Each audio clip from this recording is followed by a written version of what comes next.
This is story 3, The Family of Sillies. I hope you remember the stories I've been telling you, the ones about the two friends, William and Beth, who set out to seek their fortune. Last week, we heard about Beth. We learned that she was very clever and an excellent problem solver. We also know that Beth had a clever son named Daniel, who set off to seek his fortune, and we'll hear more about him today.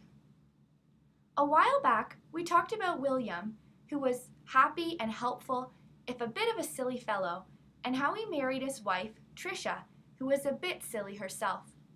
You might recall that Tricia helped William build his house by hammering the wood planks together with a mallet. On the last day of the house building, however, she gave her mallet a mighty swing and it got stuck in the ceiling of the basement. Never mind, thought she, and hurried off to see William. And you know what? That mallet remained stuck for a long time, and no one ever noticed it. Not William or Tricia or their daughter, who was a young woman herself. Anyways, that mallet is going to cause some trouble in our story today, but I'm getting ahead of myself. It was a lovely day that day Daniel set off to seek his fortune.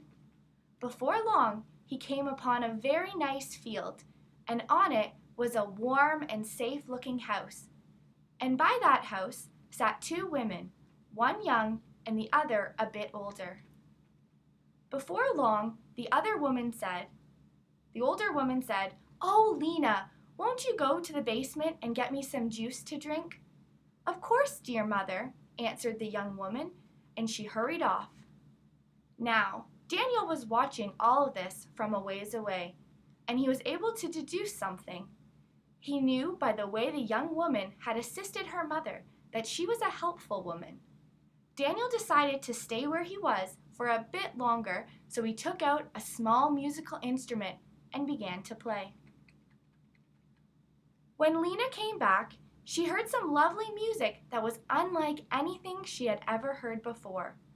She looked around and saw Daniel and approached him. "Oh my," she said in surprise, "that is the most beautiful, glorious music I have ever heard. Won't you come and play for my mother?" From this, Daniel made the deduction that she was not only a helpful woman, but a happy one too. Being happy and helpful were two of the attributes Daniel's mother suggested he look for in a wife. But she had also said it was beneficial for his wife to be just a little bit silly, so they might live a long and joyful life together. Daniel didn't know if this woman, Lena, was everything he wanted in a wife, but he would go with her and find out, and secretly he hoped she would be. Well, my friends, have you deduced who Lena is? I bet you have. Lena is the daughter of William and Tricia, those two silly folks we talked about before. Do you think their daughter might be just a little bit silly too? I bet she will be. Of course, right now, Daniel doesn't know anything about all of this. Daniel doesn't know his mother, Beth, was talking about Lena's father, William, when she described her good friend. Furthermore, Daniel's not going to find out for some time yet. Let's continue. Well, it wasn't long after Daniel and Lena's courtship began that Daniel thought about asking Lena to be his wife. But he wanted to be sure he was making the right choice. His mother had recommended a bit of silliness as one attribute of a wife. William wondered if a bit of silliness could be attributed to Lena. As they were eating their dinner last night, Lena realized that no one had been down to the basement to get any juice for their meal. Consequently, she jumped up and ran to the basement. As she reached to get the juice, she looked up to the ceiling and saw something. She frowned and she tried to puzzle out just what she was looking at. Do you know what it was? You're right, it was that mallet stuck in the ceiling. "Oh," Lena gasped, "look at that mallet stuck fast in the ceiling. If Daniel and I marry and have a child one day, that child comes down here to get juice like me, that mallet could fall on the child's head and kill the child, and what a dreadful thing that would be." And she sat herself down right there and started crying. Well, upstairs at the dinner table, the others began to wonder what was taking Lena so long in getting the juice. So her mother decided to go after her. Trisha came upon Lena crying on the floor. "Why, whatever is the matter?" she called out. "Oh, Mother," said Lena, "look at that horrid mallet. Suppose Daniel and I were to be married and have a child, and that child came down to the basement. That mallet could fall on the child's head and kill the child. What a dreadful thing that would be." And Lena started to cry without ceasing. Trisha went rigid with worry. Nevertheless, she looked up to the ceiling reluctantly. She already knew what she would see there. Of course, she saw her mallet, the one that had become stuck in the ceiling after she gave a particularly strong swing during the building of the house. After that, she had proceeded to forget about that mallet entirely, but now she was reminded of it again. That mallet was stuck in the basement ceiling solely because of her. And look at all the trouble it was causing. "Oh dear, my pet," she said to her daughter, "this is all my fault.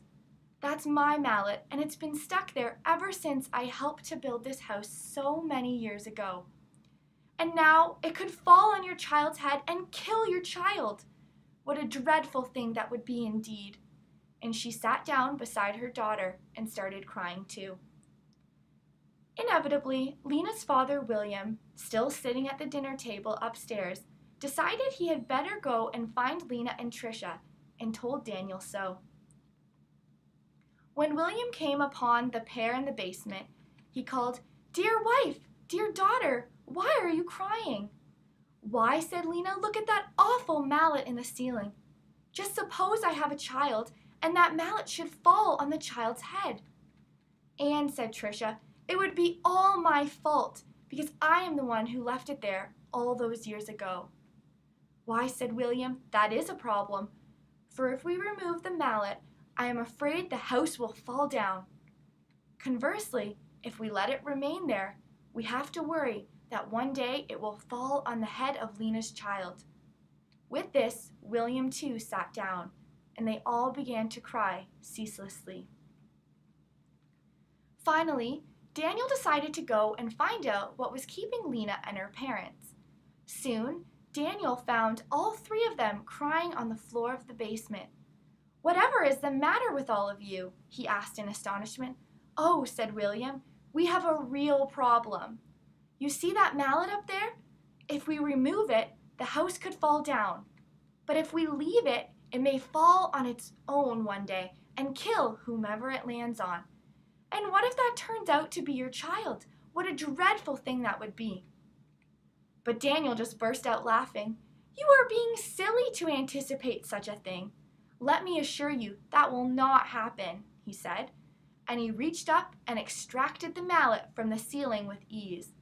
"There," he remarked, "cease your worrying and come and eat dinner." Over dinner, however, Daniel became worried about just how silly these people were.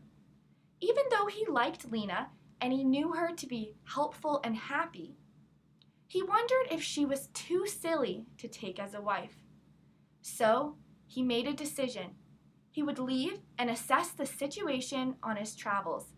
He would find out if there were even 3 sillier people than these 3 in the world. And if, overall, he found out that Lena was only a little bit silly compared to others he met, he would come back and ask her to marry him.